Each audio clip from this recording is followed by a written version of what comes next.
Oh gosh, that's an incredibly hard act to follow, I've got to say. And worse than that, we're going to talk about data. Alrighty. Just some introductions. Obviously, you sort of know about intelliHR, people management and data analytics, and very much focused on engagement and employee experience. Our business, we have 100 staff right across the world, Australia, New Zealand, into Canada and also the UK. And our business actually particularly focuses in looking after organisations from roughly around 200 through to 2,000, but we have customers on our platform from 50 all the way through to 10,000. So today, what we want to talk about, data, and particularly using data to retain talent and also save money. So specifically, just want to look at the frame of what are the challenges we're facing. Whenever we talk about people data or data in general, there's got to be a problem to solve. So data by itself is pretty useless. What are the challenges? What are we trying to solve? What are we actually looking for? People data is a journey, and certainly working with customers over the years, being introduced to data analytics, it's something new. So how to work with it, how to actually build your formats so that you've actually got useful information. I want to look at some of the top metrics that supercharge organisations. Last year I did a study on particularly SaaS businesses, but what are the differences between high-performing SaaS businesses, and some really in-your-face empirical data around key things that actually lead to high-performing businesses, which I think we all kind of know these concepts, but we've been able to actually prove it. Do want to look at the employee life cycle, so a bit of a boring sort of topic, so to speak, but when you actually look at the journey of a person from, when you're actually hiring them, as they come into the organisation, as they go through, I suppose, their performing journey, and then leaving the organisation, there's some interesting things there.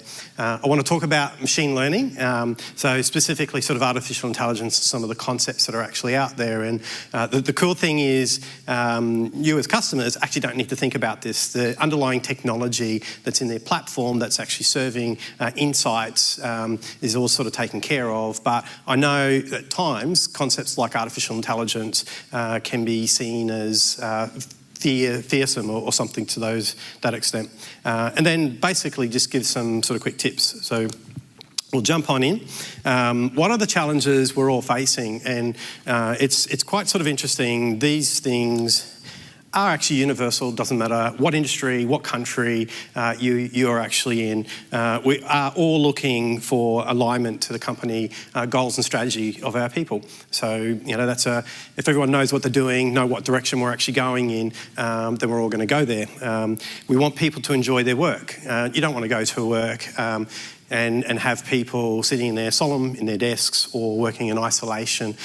So coming to work and enjoying what they're actually doing. We all want people to perform to their best, and I kind of look at this in the context of perform to their best. So as a leader, it's, well, where are you now, and how can we actually help you be a better you and actually improve? So from that sort of perspective, everyone as an individual are enthusiastic, and we've got a little bit of wrapping there, but obviously sort of energy and interest around what they're actually doing, and enjoy better mental health. I think we've been through 2.5 years of, I suppose, a very disruptive event with the pandemic, but if anything, and I'll show you some interesting stuff in a wee bit, we've actually learnt as employers, as businesses, as colleagues, how important mental health and general wellbeing actually is, because we've seen the lens of everyone's lives through Teams or Slack and whatever video call that we're actually working through. Lower absenteeism, the biggest cost in business is two big ones. People actually not at work working, so absenteeism, and also attrition. So those two things, working on those, improving those, obviously improving productivity and reducing costs within your business. Inclusive, loyal, and also people self-sufficient. Self-sufficiency, and for many years I've talked about self-organising autonomous teams, and if you can master that, particularly when we're actually working in hybrid and distributed workforces, you have a really high-performing functional business. I love this chart, and before the pandemic, I used to talk about the future of work and how it's all going to look in 5 and 10 years' time. And then suddenly 2020 comes around, and the future of work is actually really the future of now. So it's kind of like the pre-COVID and post-COVID, and specifically concepts like flexibility, concepts like working from home, remote work, concepts of breaking down of hierarchies, and even how people actually organise their work. I won't go through the list, but the big shift there is I don't think businesses were necessarily prepared for it. So we're all thinking about the future of work, we're all thinking about our digital transformation strategies, and we're all thinking about how we can actually improve things, and suddenly we're forced to actually problem solve that on the spot and work out how to look after people. But the big thing, and I think someone mentioned earlier, but people costs are the biggest costs in business. In the service industry, it's typically 80 to 85 up to 90% of your cost base are people. So how are you actually protecting that and actually improving the return on investment from that?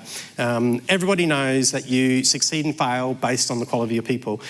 So what you're investing into them is obviously improving your business. And ultimately, whether we're in a period of a great resignation or different pressures coming through where that's not such the case, but basically businesses need better tools in around how they attract, how they retain, and actually how they empower their performance of their people. Obviously, the pandemic disrupted things, and I think certainly that disruption is not necessarily going to fall away. So I think a lot of people, when it first happened with distributed workforces, in 3 months' time we're all back in the office. And I know with a lot of businesses, in the majority of cases, people are back in the office, but in most cases it's hybrid, the flexibility is actually still there, and we do need to look at adapting our way of working. We are now into a different phase, and it's a little bit, when you look at businesses, we used to sort of plan for 3 years, 5 years, and then the pandemic taught us we needed to shift every 3 months or so, and now we're looking at recession, which again is changing the way businesses look at how they organise and move sort of forward. And the key thing there as well is you can no longer manage by sight. So it's not walking over and tapping someone on the shoulder, it's not looking whether someone's actually going well or not going well. You don't have that sort of visibility. So digital transformation and data are really the key drivers for you to have those controls back into your business. I'll skip through these pretty quickly. The most important thing, there's a lot more going on underneath the surface. So technology, and we've seen some brilliant things today around technologies that are actually out there, but they are literally transforming work, and they're actually changing the amount of work that someone can actually do and the way that actually people do it. So embracing technology means someone can do something more, a higher quality, and differently. So productivity is the ultimate there. At a HR level, we now need to also start thinking about redesigning roles. And it's not like this is the role that's going to be like that for forever. Technology and just the way that we are working with other businesses, our customers, are fundamentally changing the nature of our jobs and how we actually execute those. So job redesign should be a really big priority, particularly coming out of a changing world through the pandemic. Concepts of hybrid jobs with technical skills and data analysis and so forth are really starting to fly through. Super jobs, which is taking things to that next sort of level. But the key thing is HR plays a really key role in the redesign of these positions. That is actually taking a leadership role in terms of the transformation of organisation and increasing productivity and competitiveness and really the changing world that we're actually operating. I just put a throwaway there around learning, and learning is different, and I've watched my children grow up through different sort of learning sort of practices, but now if they want to learn something, straight onto YouTube, work it out, and then they're actually practically applying that. That applies to business as well. So how are we actually arming our team members where they can learn what they need to learn in microbits and get on and actually complete something and grow and evolve. We talk about people data. This is kind of quite cool because I think, and I've seen a lot of people don't realise how much actually data is actually out there. So if we look over the history, we're all very familiar with payroll, time and attendance data, how much have we spent in terms of wages, recruitment costs, and depending on how you hire, that can be quite expensive. Turnover, so people are looking at turnover in terms of percentage, not necessarily the costs of all of that. Lost time injury is a very big cost to certain sort of industries and businesses, but also KPIs and output. They're the typical things that people sort of pay attention to. But if you look broader than that, there's so much more. And even with Nick talking about personalities, that's actually data, and it's interesting data depending upon how you're actually applying it, but there's stuff out there. So employee net promoter score, we've got employee sentiment, what does that mean? Well-being, pay equity, tenure, their actual training needs, skills, talent, training investment. It goes on. Exit drivers, we spoke a little bit about that before when I was looking at some of our attrition sort of analytics.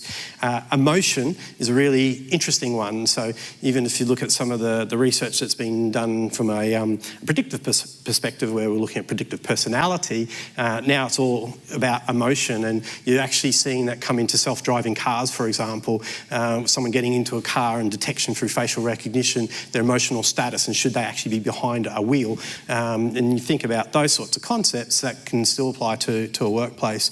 So the point there is there's a lot of stuff out there. A lot of this stuff, in some businesses could be picked up through a survey, it could be manually stored, and really the trick to be able to actually leverage and make use of this is actually making sure it's being collected digitally in the flow of work. So, asking someone to go somewhere and actually do something, you're really not going to get much out of that. Leveraging it where someone's actually transacting and see value and actually, I suppose, helping with data is really key. One of the ones I love, and one of the most simple things businesses can do if they don't already do it, is an employee net promoter score. And this is typically something which is run once a quarter. It's no different to net promoter score that's used for customer satisfaction, just from the employee sort of perspective. And it's independent, gives you a gauge and a sort of feel, and looking at what that is gives you something to measure and something to investigate across your actual business, where you can actually dig and dive sort of differently, so you can trend it. The one that's actually interesting, and I showed this a little bit earlier, but is what are the things that are actually trending and around this. We actually had a customer that was using our check-in process, which is quite similar to this, but could see the negativity, I suppose, or the people that were scoring low within their business around happiness. One word was associated with all of that, and that was stock. And this is a Australian-New Zealand business, and the problem was stock control or stock levels within the business was preventing them from getting sales. They were talking about that within their check-ins. That trended up. The managing director could actually see that and actually acted on that, fixed the problem. Not only did that actually improve and deliver their best ever financial year, but it actually lifted the levels of trust and transparency within the organisation, because people felt like they had actually a voice. So giving employees voice and connecting what's happening in the field to the top is really key, and data can actually help you with this.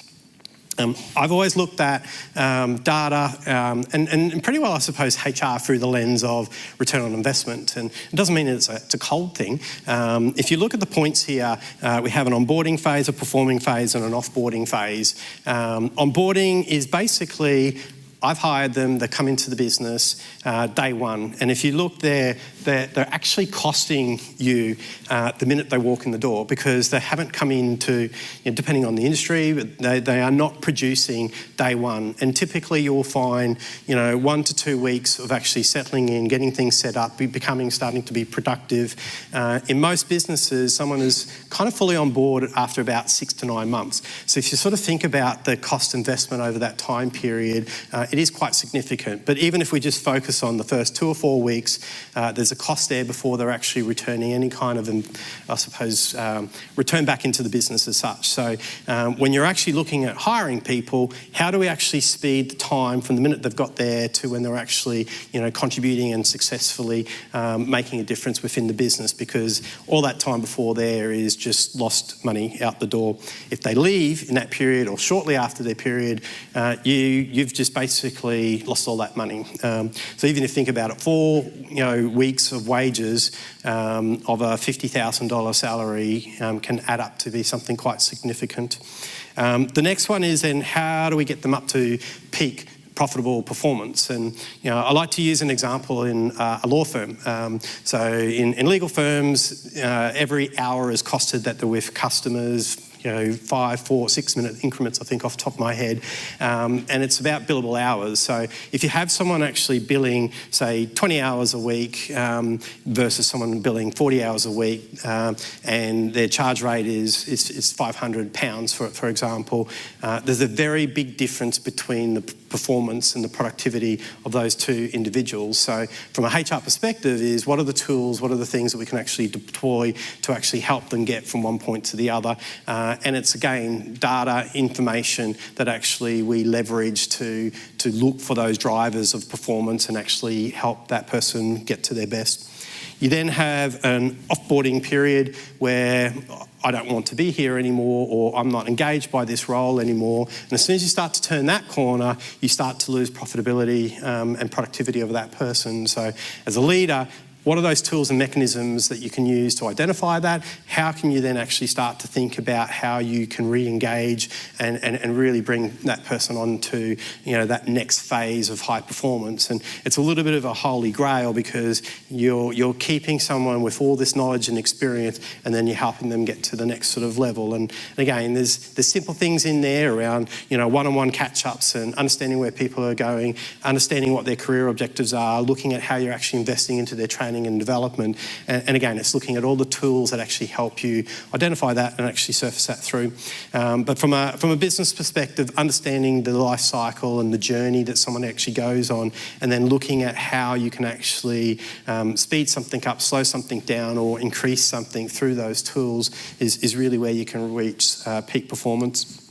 From a data perspective, it's great to have lots of information. As I mentioned, you need sort of a problem to solve, so to speak, and that's typically what is the biggest problem of the CEO, what are you concerned about, and you can go sort of looking for where you can solve those problems. Outside that, you've also got benchmarks, and this is just a quick across, a study that I had done, and the thing that was really interesting for the businesses that were growing 150% plus year on year, gender diversity was at 43% with female representation, and significantly less for those lower performing businesses.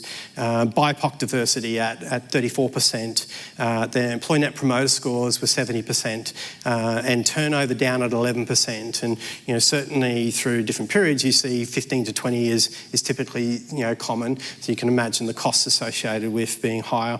And their average tenure was quite interesting at 4.8. So going back to that employee life cycle, peak performance for a lot of businesses, that person is typically employed between 2 and 5 years is the time period that you see peak performance, just because of knowledge build up and the ability to execute and so forth. Machine learning, like I said, I just wanted to drop into this. You kind of don't need to think or worry about it because it kind of just happens. The concept of artificial intelligence, I like to stay away from it. I like to talk about intelligence augmentation. And going back to that earlier slide, there's so much data out there and there's so much information overload in today's world. So our role, particularly from a design perspective, is how do we actually use those tools to actually bring all the information into a meaningful way that you can actually understand what's there and find the important things. It's not about telling you what to do. It's about actually finding the information, finding the insights, making it easier for you to get to the source information to make a human judgment. And that's intelligence sort of augmentation.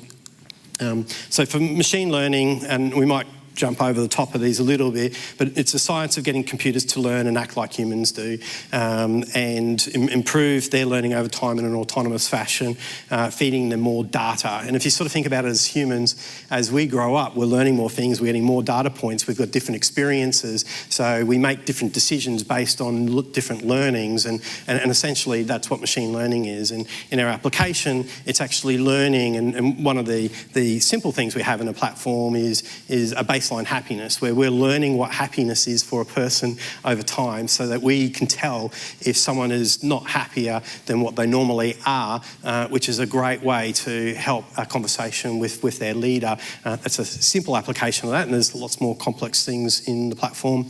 Data insights are looking for the wisdom within your data, and in particular, and we saw a little bit, and we'll look at this in a wee bit, but there's so much data, and if you look at a person, what was their pay increase? How long have they been in a role? How much have we invested into them from a training perspective? You know, how many hours have they actually been doing training? What's their goal performance? You know, where's their satisfaction? What their sentiment's looking like? There's all this information, and when you then look across your entire organisation, you've got people in multiple sites and multiple business units, different roles, different conditions. How do we actually bring all that together? And our data insights is really about looking at that and serving out interesting things for you to look at and actually investigate. I love sentiment analysis, and if anything, going through COVID has actually given us the most interesting piece of data when we actually aggregate everything across all of our customers globally, and I'll show that in a second. But sentiment analysis is really just looking at the mood, and specifically, we're able to plot a trend line, what that is actually doing. So, if you're a leader, you're looking at these, you can see, is sentiment actually coming down? What could be behind that? And you saw before, we can drill in and find different areas and investigate. So within the platform, you can get to the data table, you can actually see something that really stands out and actually look at what it actually is. So you as a human can make a decision whether that's important for me to actually look at or not. So, the power behind this is, lots of information out there, but there's one thing could be problematic, and I want to look and investigate that, and I want to get right down to it.